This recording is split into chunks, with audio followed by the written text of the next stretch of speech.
in 2004, Pokémon started a trend of remaking their old games. This trend became very popular and is something they've kept up with to this very day. With each 1 or 2 new generations of Pokémon, typically there will also now be a remake of one of the old legacy generations, most recently with Brilliant Diamond and Shining Pearl serving as faithful remakes of Gen 4. But with the groundbreaking Legends Arceus releasing alongside Brilliant Diamond and Shining Pearl, and more recently with the announcement of Pokémon Legends ZA, it seems that the once typical remake format may be changing. So today we're going to be taking a deep dive into exactly what is happening with future remakes. So, let's roll back to 2004. Pokemon had just released their Generation 3 games about a year ago, Pokémon Ruby and Pokémon Sapphire. According to Pokémon Company President Tsunekazu Ishihara, Pokemon had only ever meant to be 2 generations and then presumably would bow out gracefully. But Pokemon had become such a worldwide phenomenon thanks to the lethal combination of amazing games, merchandise and anime that it enabled them to work on a 3rd generation. By this point, the platform that hosted the Pokemon games had also evolved from the Game Boy and Game Boy Color to the Game Boy Advance. Now, sitting here over 20 years after Gen 3's initial release, I'm sure you'd agree that Groudon, Kyogre and the rest of the Hoenn characters have earned their stripes as beloved legacy Pokemon in their own way. But at the time of Generation 3's release, there was definitely a feeling that the characters weren't as strong as the iconic original 151. An attitude that had been lurking around during Gen 2 as well, and this reflected in the decline in sales figures. The original Gen 1 game sold about 45 million, the Gen 2 game sold about 30 million, and the original Gen 3 games would go on to sell about 24 million. So you can see the downward trend. Of course, 24 million sales still made them incredibly popular in their own right, but they just weren't hitting the dizzy heights of Gen 1. Enter the concept of remakes. In an incredibly smart move, Pokemon decided to follow up the Gen 3 Hoenn games with a remake of the classic original Kanto adventure, using the new Game Boy Advance hardware to create new, more enhanced and colourful visuals, adding loads of new features to improve the experience, and adding a new post-game adventure to Kanto, the Sevi Islands. Making these games harmonious with the Hoenn games was a win-win. It gave Gen 1 fans a reason to play Gen 3 and vice versa, something that united a community that, as fans tend to be, were very protective about their favourite generation. In the end, Fire Red and Leaf Green in a subtle way endorsed Ruby and Sapphire for those who were skeptical about the newer Pokemon and earned Game Freak an extra 12 million sales. Looking back, this may have been a huge turning point for the franchise and a big reason for Pokemon's prolonged success that has lasted through to the current day. And so the trend continued. Gen 4 saw another major hardware upgrade from the Game Boy to the new Nintendo DS, and Generation 4 would later include remakes of the beloved Generation 2 games, again adding amazing new features that enhanced the Johto experience. Generation 6 included remakes of Hoenn, and this marked a really important turning point where Game Freak realised that things may need to change a bit. During this era, Pokemon had introduced Mega Evolution, which in itself was a turning point. With Megas, Gen 6 had established a groundbreaking new trend of battle gimmicks, and Megas were very popular. But the problem was, not only was this something that added a fun new layer to Pokemon, it also deeply affected the lore and the world building that Pokemon had done up until this point. Pokemon had always had a relatively cohesive sense of a timeline, and you can imagine each game taking place in the same universe across different times and places. But when Hoenn was remade, it was a huge opportunity to capitalise on the popularity of Mega Evolution and apply this gimmick to Hoenn, adding more Megas. Remaking Hoenn without Megas just wasn't an option. However, for the first time, this affected the remakes in a whole new way. Omega Ruby and Alpha Sapphire weren't just reskins, they were rewrites of the whole game in a much bigger way than Fire Red and Leaf Green or Heart Gold and Soul Silver were.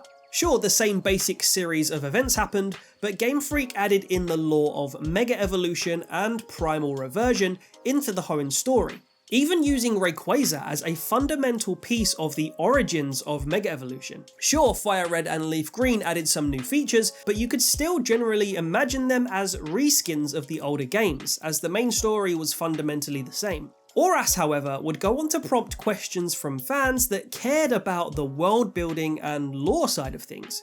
Does this mean Ruby and Sapphire now didn't happen and are non-canon? Well, one explanation that has been offered is that there are two timelines, a mega timeline and a non-mega timeline, but we'll save that wormhole for another video. Essentially though, this made Pokemon do remakes from this point forward in a slightly different way. Let's Go Pikachu and Eevee came out during Gen 7, again adding a new twist.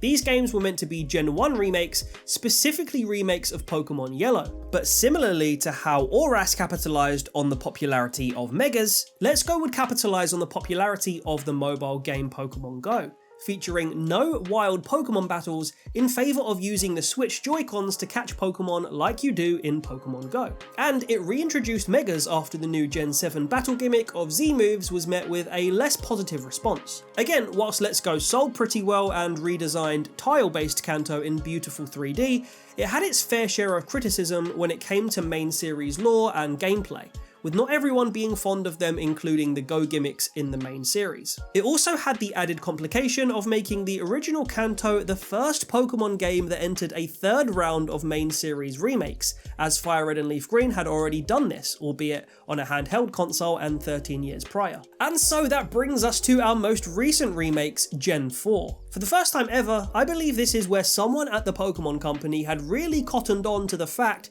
that this pattern of remakes constantly changing old games continuing into the future would convolute and complicate the main series timeline into such a tangled mess that it might turn people off who really care for the world and the characters. A coherent timeline is a better timeline, as Marvel has demonstrated in recent times. And so the Legends subseries was born. An opportunity for Pokemon to actively write a new game that tackles the lore and origins of beloved characters and Pokemon from older generations. Some important Pokemon had been shrouded in mystery for years through Pokédex entries and NPC dialogue and never really got their big moment, Arceus being a huge example of that. Tackling the issue of these mythical and legendary Pokemon that are supposed to be super important, but only being seen briefly or only being obtainable in one-off events that had no real substance, is why Legends was born. And Legends Arceus did a fantastic job of not rewriting old gens as ORAS and Let's Go did, but expanding on Gen 4's story in a coherent and interesting way. This was so important to get right, especially for Gen 4, which introduced Pokemon that are so fundamental to the fabric of Pokemon lore itself. And this is equally why I think Pokemon opted to faithfully remake Pokemon Diamond and Pearl alongside Legends, as opposed to a rewrite that may have included lore-breaking gimmicks. Although, yes, I agree, they could have added a couple of Platinum improvements and maybe the Distortion World. But overall, they did a great job with the Gen 4 service in my opinion, and I believe very consciously divided it into two clear things: a faithful remake of the generation exactly how you remember it, just with new graphics, and an entirely new game from a different time period but using all the lore from that generation. And in terms of sales, Gen 4's remake season was the most successful remake season ever. And so going forward, the Legends subseries can serve as a way to not rewrite a version of the same legacy games we've already seen, but take care of them and tie them together whilst also adding new stories and new mysteries grounded in legacy generations. And I believe this is why Pokemon broke their trend so obviously in the sense of the pattern of remake releases. There was a time where a simple remake may have sufficed, but we're approaching double digits of generations now, and many of the original legacy generations have already been remade.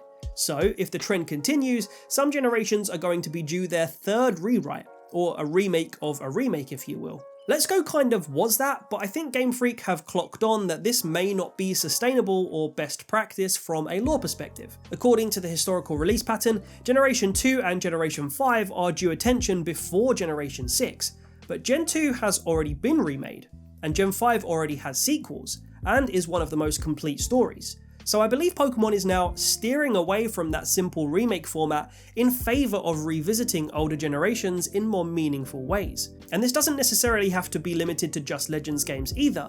Legends games seem to essentially be prequels that expand the lore of whichever region they feature. but maybe we could get sequels of older generations, a bit like Black 2 and White 2, or maybe a game that could feature multiple legacy regions in one and connect them in new ways, which we've already seen a little bit of recently with non-Sinnoh Pokemon being in an older version of Sinnoh, and with the DLC of Scarlet and Violet taking us to Unova and near the Japanese regions with Kitakami. So going forward, I think Pokemon are going to be much more careful and thoughtful when revisiting old generations, and this is a great thing for the series for a number of reasons. It seems that Pokemon are much more mindful of not putting themselves in a position where they have to retcon lore, as they already have a lot of grey areas that stem from the remakes we've seen up until Let's Go. They're learning. But that doesn't mean they won't try new things. Yes, BDSP were the most faithful remakes we've ever seen, and though people sometimes criticise them for that, this was definitely intentional.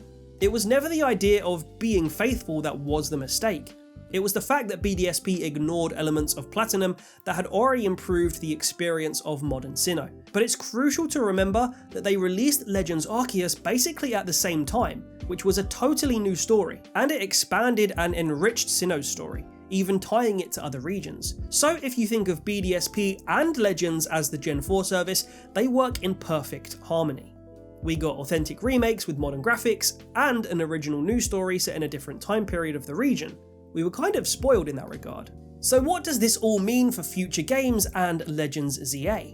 Well, Legends ZA seems to be based in Lumio City in Kalos, and therefore marks the first time in 21 years that Pokemon remakes of old generations have not been chronological. As we mentioned before, though Johto and Unova are now the games that haven't been revisited in the main series for the longest time, and are the only generations that's most recent game came in traditional sprite form, it seems Pokemon have changed their approach.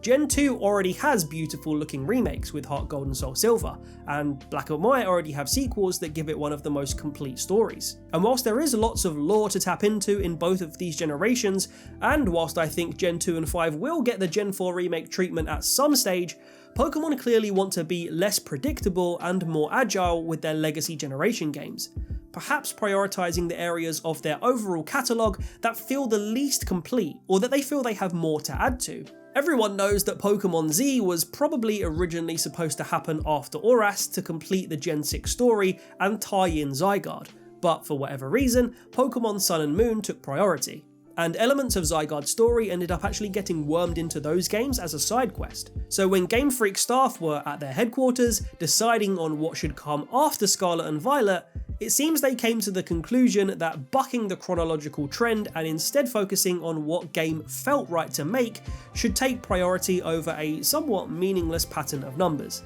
And that doesn't mean they've totally abandoned the idea of chronology. I don't think we'll now get a Sword and Shield remake next, for example, but it's just balancing out the chronology with what actually feels right for them to make. And Game Freak making sure they don't trap themselves into a pattern. After all, they did pepper a fair bit of Gen 2 and Gen 5 love for us in the meantime, with the Paradox Pokemon, the DLC locations, and the new forms in Legends Arceus, so those generations don't feel totally neglected in the meantime. So there you go, that's why I believe Pokemon decided new Kalos content is coming before new Johto and Unova content. But with that being said, if you've watched my other recent videos, you'll know that I wouldn't be totally surprised if Johto gets some sort of 2024 game as a sudden drop before ZA comes out in 2025. The reason I think Johto would come before Unova is 1, because Heart Gold and Soul Silver came out in 2009, a year before Black and White, chronology. And 2, because I think the story of all the Gen 2 legendaries are less complete than the Gen 5 ones. Plus, I really think the next time we see Johto,